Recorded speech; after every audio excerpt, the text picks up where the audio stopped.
Good afternoon, everybody, and welcome to the Rundown. It's a very special edition of the Rundown. This is the 100th edition, the 100th episode of the Rundown, and we plan on bringing you some of the best news we could bring you all 100 episode long. So we're just going to jump right into it. My name is Mike Peworski. I am your co-host from the East Coast. My name's Mike. I don't do the show by myself. No, you do not, Mike. I am Craig DeLuz. I will be your co-host, coming at you from the left coast, behind the Sierras, in California. But we very much appreciate you tuning in. This is Mike. I just can't believe that we're already at 100 episodes. 100 episodes. It's almost like we're 100 days into it. It's very similar. Very similar. So, well, minus a few weekend days here and there.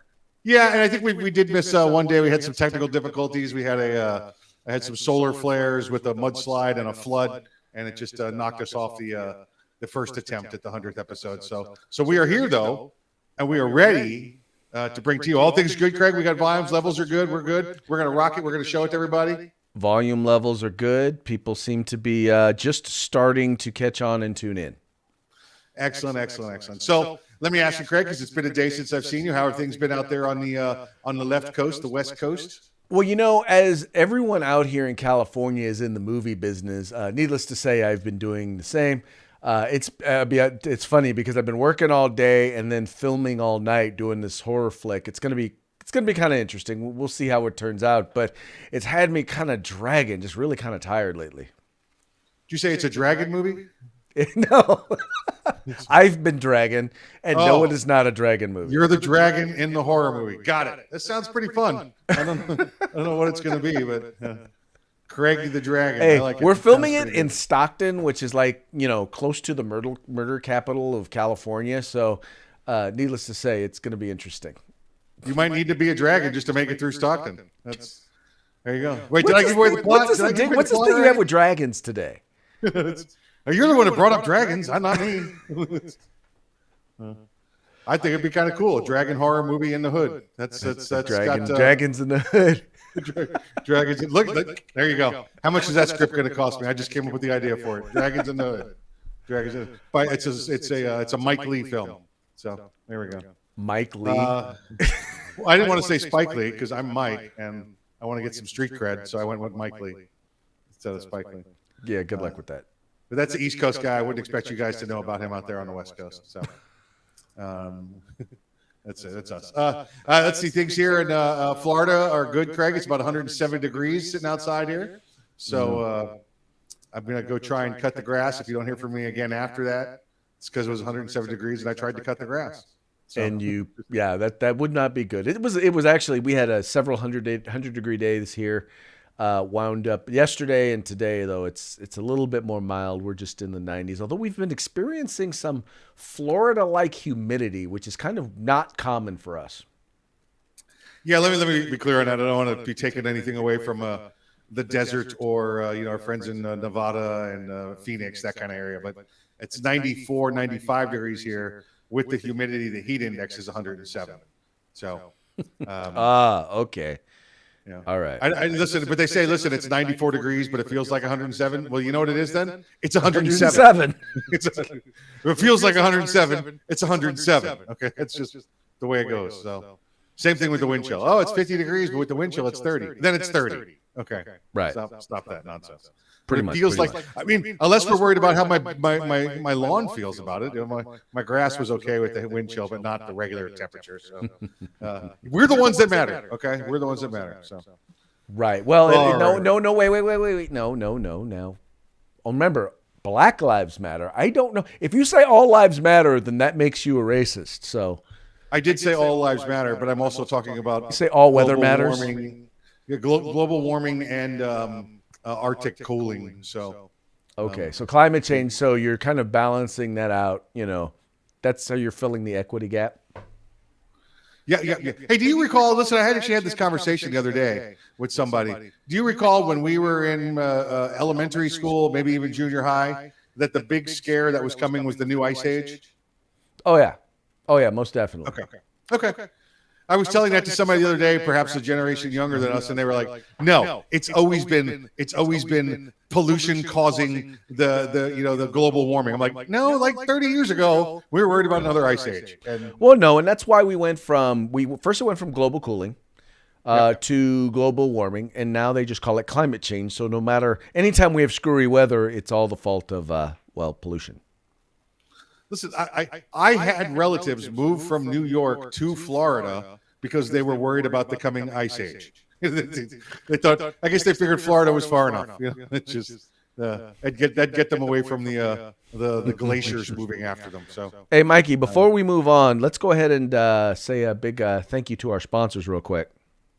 let's do it. Let's talk about our good friends at Grid Defense and Gorilla Machining. Grid Defense and Gorilla Machining this week. Today's prize, right? Today's feedback prize. If we get some responses here on our 100th special episode, is going to be this 9.5 inch or 10.5 inch 5.56 barrel brought to you from our good friends over at Gorilla Machining. So we will be handing that out if we get the activity, the volume, and interaction that we're looking for. So I know, it's funny how quickly people forget. It's like you go off the grid for a couple of days, and people forget. It's like, dude, it's 3:00 Eastern. It's noon in California on the West Coast. Don't they know it's time for the rundown? it is time for the rundown. Ladies and gentlemen, what do we have for you? Lifetime Supply of Turtle Wax. Speaking of that, let's get to the rundown. All right, enough banter. That's enough time for everybody to tune in. Folks, if you haven't picked that up yet, that's what we do. We do a little of the banter up front. So by the time we get to the news, everybody's gotten their alerts on their phones, and you can tune in and watch us do the news. So let's talk a little Afghanistan. Craig, I'm not even sure why this is in the news. Is there something going on in Afghanistan?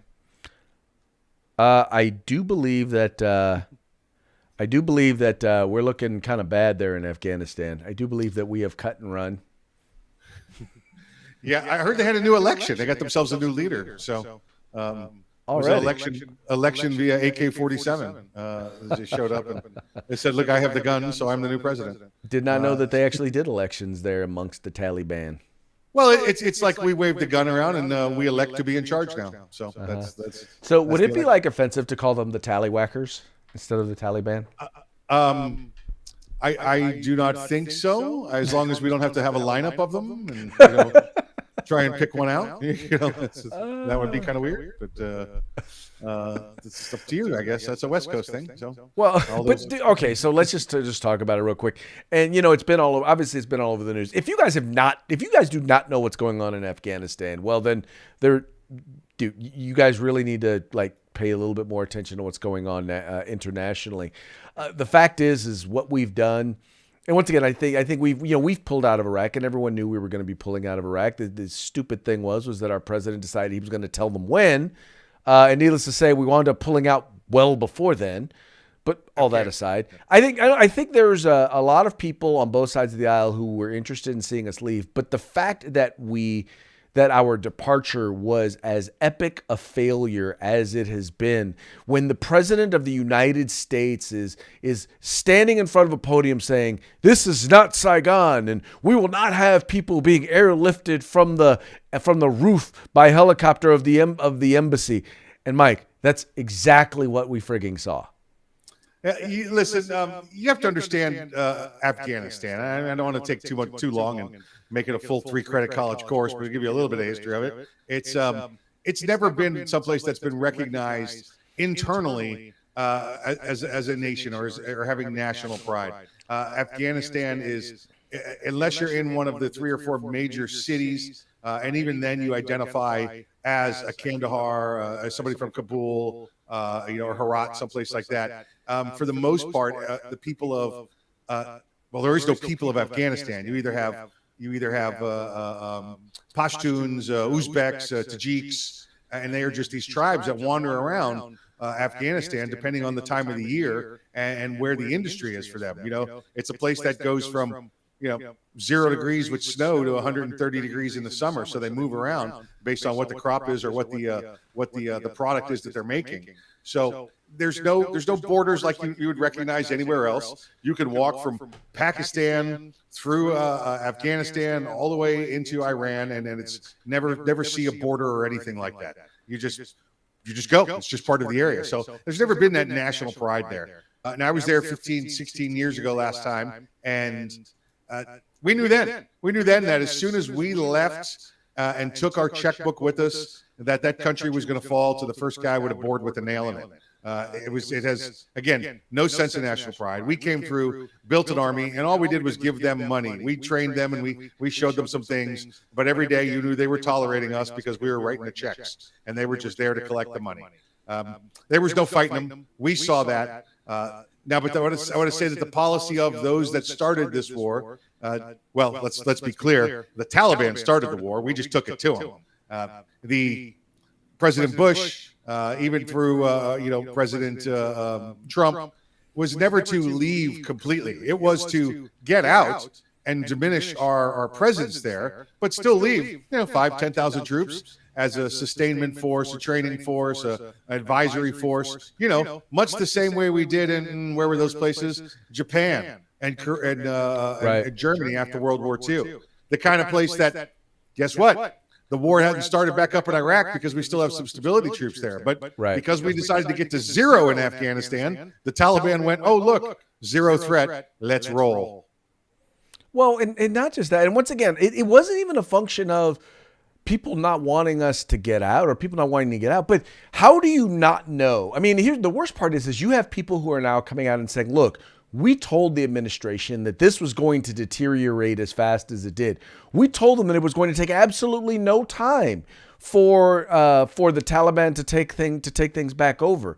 They knew that what they were doing and that the numbers that they were bragging about in terms of troop training were not real numbers, that they were basically, like you said, people who were they were showing up because they were getting paid. You had a lot of people who you're trying to train them to do things like, fly helicopters that couldn't even read. I mean, the literacy rate there is abysmal. The thing was that he knew, the president knew, his advisors knew, and were given all of the information that, okay, so maybe let's not say we're leaving on this particular date. How about we reduce our troop sizes there? How about we make sure we keep a stability force there? How about all of these various different things that people were suggesting in terms of plans to help our allies who are there, help to make sure that they don't get drug out of their house and murdered because we're leaving? How about we plan all of this stuff?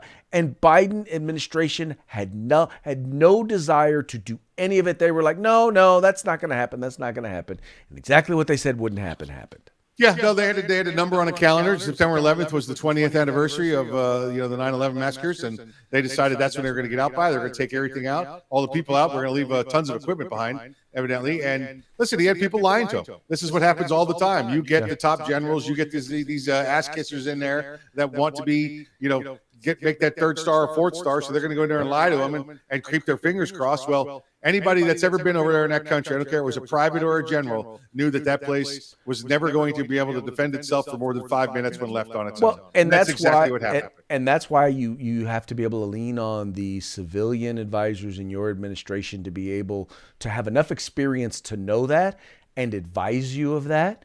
And help you to make a better decision. In the end, this is all on the administration. I'm not putting it just on the president himself. I only put it on the president himself because this is his administration. These are the folks that he chose, that he talked about were all experienced and were supposed to be a superstar team. And turns out they're worse than the Washington Generals playing against the Globetrotters.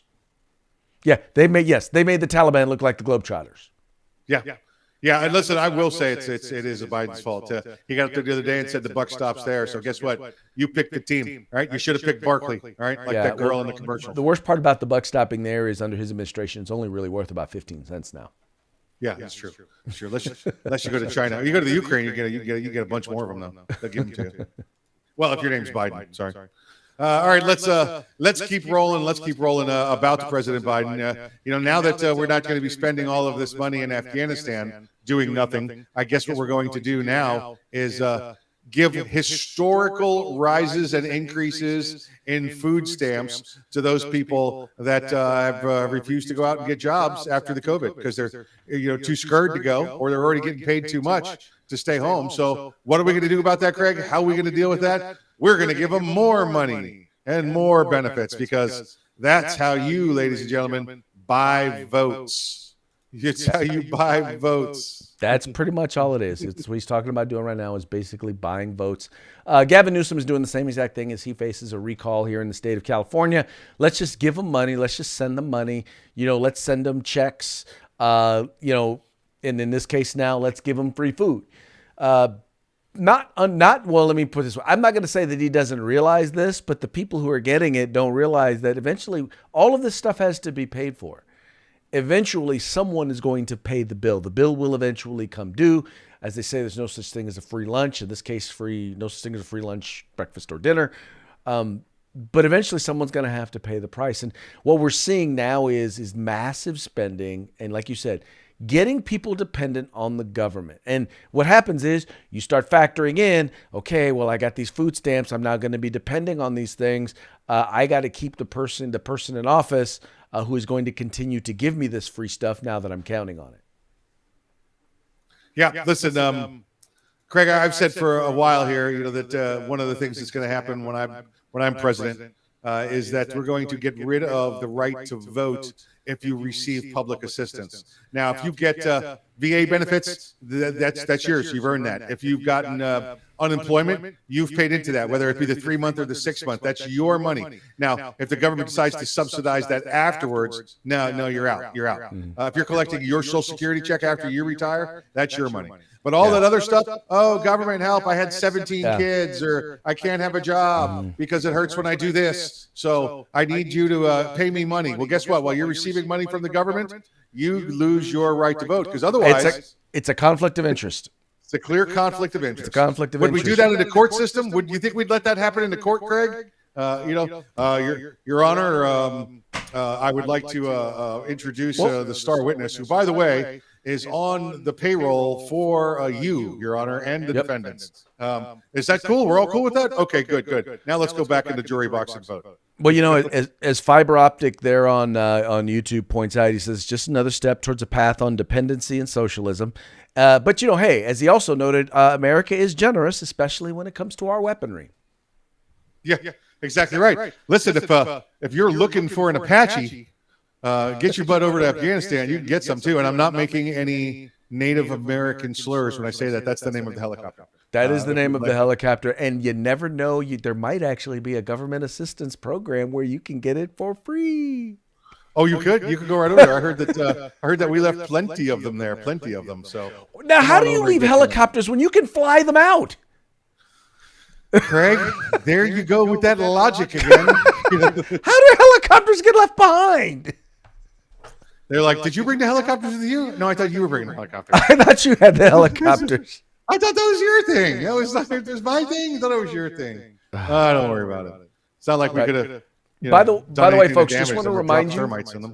Just want to remind you, if you're commenting and you want to participate in the free giveaway, you got to be commenting at The Rundown. So if you're watching us on one of our other Facebook or YouTube channels like 2A News or California Republican Assembly or Arms Room Radio, you got to go to The Rundown and comment, because those are the two channels that we monitor during the program. So if you want to enter, if you want to be able to possibly win, you want to comment, that's where you got to go. So just a reminder.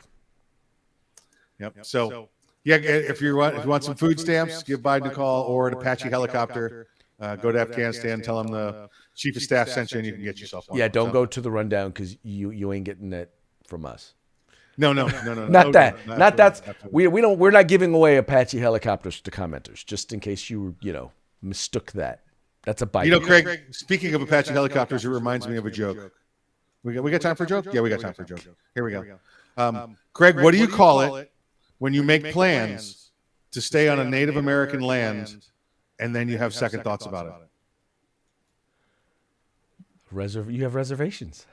You have reservations. So there you go. Hey, come on! Don't you love the English language? The worst part is that Mike is the one who does all of all the racial sensitivity training for the rundown. I do. Yeah. Well, it's we may need to contract with somebody else before we get in trouble. listen, I'm just saying, more clothes on top, less clothes on bottom. All right, that's the way we roll here. Let's move on to Governor Ron DeSantis. Governor Ron DeSantis, Captain Florida, as we call him here on the program, and he is facing a recall petition in Florida. Craig, did you know that, Craig? Did you know that? Actually, I did not know that until we started reviewing the stuff for this story. Right. Now, evidently, the folks there in Florida don't know how to really do a recall. Yeah, evidently they don't know how to read either, because there is no recall in Florida. We have no recall at the state level. They've got 35,000 people out there to sign this petition already to have his recall. And Florida recall law does not permit elected state officials such as governors nor elected federal officials such as state congressional delegates compared to other states. Now, there is recall in elections in Florida. If you happen to be at a county or a city and they pass an ordinance that says you can have a local recall election in your county or in your city, you can do that. But the state of Florida has no recalls. So these people, they're so well educated on how to get rid of the governor that they don't know how to read their own law here. Well, Mike, and it's interesting because keep in mind that, in California it took, 1.2 million signatures to even get it on the ballot. And there they only got 35,000. Now, I don't know if the reason they only got 35,000 was because there's just not that much excitement for getting rid of him. Right. Or if because people actually realized, you can't actually, that's not actually a thing in Florida. I'm going to allow you to decide which one it is, because you know Floridians better than I do. But the fact is that I don't really believe that there are a lot of people who are that. Well, let me be clear. I'm not going to say there's a lot. I don't believe that the groundswell of people who are upset there in Florida is really as big as the media is reporting it. I don't even see, quite frankly, I don't even see really why this is even news. Because the news controls the news. Remember, it's not the party that controls the news. It's the media. Remember, control the message, control the media, control the message, control the message, control the masses. So that's what we got here. 19 states, only 19 states can you recall a state level official.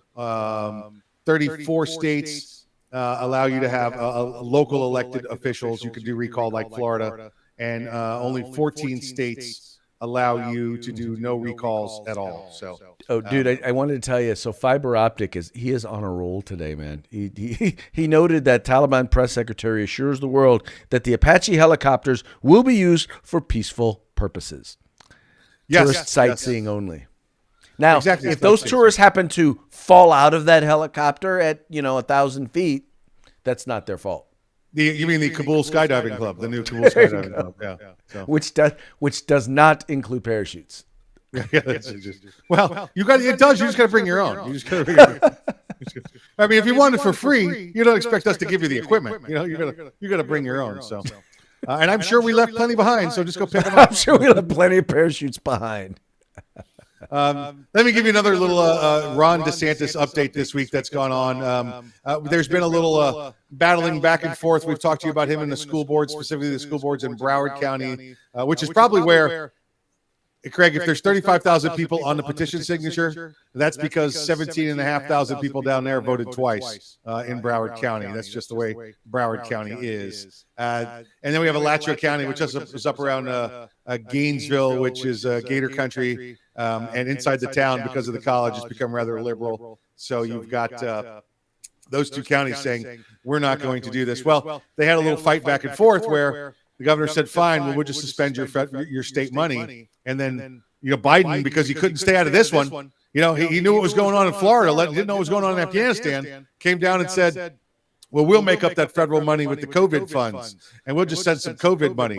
So first off, I want to make sure everybody out there in Minnesota, everybody in Nevada, everybody sitting in Kentucky understands that because the president is so petty, he's going to take your tax money and he's going to send it to children in Florida to the school board officials in Florida that are disobeying Florida law. So thank you, Kentucky, for continuing to fund Governor Biden's programs here in the state. Excuse me, President Biden's programs here in the state of Florida. So Mike, appreciate that. you've got to understand something. He's got to do whatever he can to deflect or to hide what's going on, and he's got to take attention off of what's going on in Afghanistan. I mean, I swear, the other day he walked out in front of the cameras and said, "Did I happen to mention that my son was a crackhead?" I mean, you guys should probably be reporting on that. Did I tell you that he's giving away, that he's selling access to the White House? That's something maybe you should be reporting on instead of talking about, what's going on in Afghanistan. That's how much he's hiding from what's going on. And no, Patrick, you do not have to wear a shirt and tie this weekend. That's Patrick Collins. On Facebook. Listen, you'd be lucky if I'm wearing pants, let alone a shirt and tie up there. You will be wearing pants in front of 4,000 women. What are we going for then? Oh, we're going to help shoot. That's right. I'm thinking of the other one we go to. Mike also does our sexual harassment training. That probably is obviously going to change. It's more of a how-to seminar.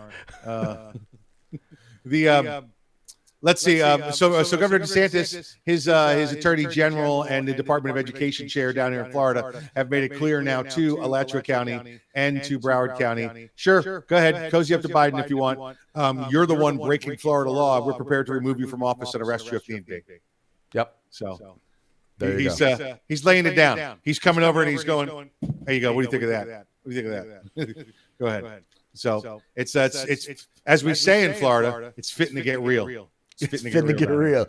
Look, Biden needs to just focus on doing his own job, because clearly he's not up to doing his own job. He probably should not be trying to do Captain Florida's job as well. Yeah, especially since Captain Florida is doing his job much better than President Biden. So, Craig, we do have an event coming up this weekend, and why'd you flash to me? I was going to let you talk about it. This is the one we're going to let you talk about. Okay. Well, then I will. Here in my notes. I will talk about it. So, we've had the opportunity, and last year was first of all, let's just say you guys all know Rick Ector. Rick Ector has been on the show. He runs an organization called Legally Armed in Detroit, or LAID. I always make the joke every time I talk to him. I said, "Hey, Rick, you got to help me get laid." Then I talked to him on the phone. My wife looks at me funny. I said, "Legally armed in Detroit, babe. Legally armed in Detroit." Anyway, so he's been doing this event for a while now, where he brings together trainers. He gets people to donate ammo, use of firearms, gets trainers to donate their time, gets gun ranges to donate their facilities. And over a weekend, he brings in women from all over the Detroit area to train them to provide very basic training on firearm safety, how to load the firearm, how to handle a firearm, and how to shoot the firearm. The system that he has developed is just phenomenal. It was so phenomenal that last year we were able to train almost 2,000 women during 2 days. We had one range on Saturday and one range on Sunday. So this year, Rick he's going big. So he's going to have 2 ranges going both days, and his target this year is 4,000 women. And once again, he's got trainers coming from all over the country, donating their time, traveling there on their own dime. He's got people who've donated ammo, use of firearms, all of that. Folks, this is going to be it's a phenomenal event. What's really, and by the way, that's where we're going to be this weekend. So this Friday, we're going to be traveling. We'll be there Saturday and Sunday. So we'll be doing interviews all weekend long with trainers and with personalities, folks who are coming once again from all over the country.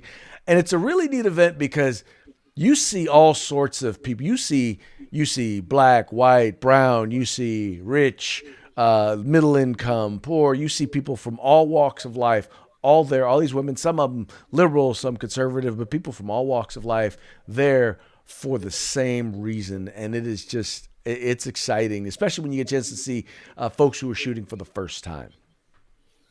Yeah, and like I said about this a couple of times before, Craig, it's pure. There's no politics. Nope. It's about firearm safety. That's it. Nobody's trying to sell these women anything. Nobody's trying to give them a line about any politics whatsoever. It's about firearm safety, and that's it. to make sure that their family, their kids, anybody around them is safe, and maybe we could stem the tide in and women as victims or as innocent people getting killed with firearms accidents. So it's going to be a great event. And now we'll be doing a little live arms room radio up there Saturday as well. So you'll be able to hear that at normal time, 3 p.m. on the Saturday program. And we'll get a rundown out to you Friday somehow. We're still trying to figure it out, but I'm sure it will. We might have more news for you tomorrow when we talk about it, but Friday for sure, we'll definitely we'll get you something. Might just be a picture of me and Craig just waving at you for 30 minutes. If nothing else, if we don't do Friday, we will definitely be doing multiple shows on Saturday. Because like I said, we're going to be doing live interviews, running it through. Gotcha. I love it. I love it when a plan comes together. Speaking of when a plan comes together, Craig, did I tell you about my time in Afghanistan? We had we introduced them to corn. Corn is a very important crop in Afghanistan, but we're going to go through the parting shot first, and I'll tell you all about Afghani corn. Okay. So let's take a look at our parting shot. But before we do, one last shot, one last look. And thank you to our friends from Grid Defense and Guerrilla Machining. We have this 9.5-inch AR barrel. Ooh, it's rifled. And we're going to be giving this away to whoever Craig says we're going to give it away to here, because he's monitoring the interactivity from the interwebs, and I cannot see that from my current seat. I mean, I normally could, but not today. It's not here. All right. Didn't come up on my screen. Clearly, in the name of capitalism, I think this is the T-shirt that I think we're all going to be looking for. I'm not perverted. I'm just Italian. I am so looking. I'm part Italian, so I actually might wind up getting one of these T-shirts if my wife will let me. Are you sure? I think we did this one already. Didn't we do this one? Did we do this one already? I think this one. I think this one this is because this is no sono pervertito, sono solo Italiano. Oh my God, Becky, look at that meme. Oh, we probably did do that one already. Okay. I think we were going to do the one where we were going to show the vaccinations taking place. Show the vaccinations taking place. Oh yes. Hold on. Wait. I think I know where it is. That's all right. Listen, anytime we get to see Cuomo saying he's not perverted, he's just. It sounds so creepy when he says it too. It sounds so. And I think that's what I said the other day. In Italian, it sounds less creepy. Non solo pervertito. But does it really? No. What's that? Does it really sound less creepy when he says it? Well, listen. I'm not perverted. I'm just Italian. It sounds creepy when he says it. Yeah. Like it's a courtroom excuse or something. It sounds exceptionally creepy. Well, you know what? I have to be honest. I'm looking for it, and I am not finding it here. But I do have one. I do have another one. So this is one that I actually found kind of interesting because all right. So the first thing that these guys decided to do once they got into the Capitol was we're going to take a photo op at the president's desk. Yep. Obviously, selfies was the first thing that they had in mind. Is it just me, or does that look like they're trying to do mocking, like they're mocking the Last Supper? Can somebody? Yeah, it could be Craig. Can somebody tell me why they were wearing their masks outside but not inside? How come they're not wearing their masks inside? There we go. There's a better shot of it. There. Tell me that does not look like a recreation of the Last Supper. I don't. Yeah, listen. I do see an M4 there. By the way, it looks like that looks like it might be Palmetto State Armory M4. That's not a military one. And I see a nice underfolder AK there. So that's pretty cool. Nice to see that those are still there. And we've got a small radio with a very large whip antenna. So. Excellent. Very good stuff. All right. Well, hey, everybody. Want to thank each and every one of you for joining us for the 100th episode of the Rundown. Obviously, Fiber Optic, you're our winner today. You not only beat everyone else out in terms of volume of comments, but quality of comments. So we've got your contact information, as you are not a first-time winner. So look, keep it up, man. Look, you may actually have everything you need to actually have your own firearm. All courtesy of The Rundown. The Rundown, just like that. And our good friends at Guerrilla Machining and Grid Defense. Exactly. So, folks, very much appreciate you guys tuning in. We appreciate you liking and sharing. We've been seeing the numbers going up. And once again, we know that that's because you guys are sharing the program and telling everybody about The Rundown. Keep doing it. Keep letting folks know this is the place to be to talk about 2A news and conservative views. Remember, like, share, subscribe. Like, share, subscribe. Like, share, subscribe. Like, share, subscribe. We'll see you tomorrow on, what is it? Thursday? Thursday. I think you and I are going to try and get a head start on that here on Hump Day. Hump Day. I'll let you later.